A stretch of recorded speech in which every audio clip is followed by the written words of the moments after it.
আমার কক্ষ বীর অখিন বীরত্বরে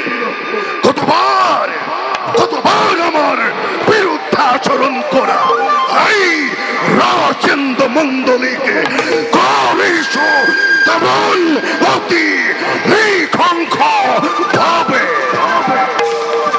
অজস্র তন্তর ঘটালো সৃষ্টির পক্ষ নাই নোয়ারিলে করেও আমার গরিব পরাজয় আমার দূরত্ব বিলুপ্ত হয়ে স্তম্ভিত হই পৃথিবীর ঘুরাঘুর পাখি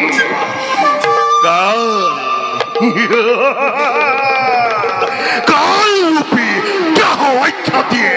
আমার প্রতিদ্বন্দ্বী এই নেপথ্যি সকলে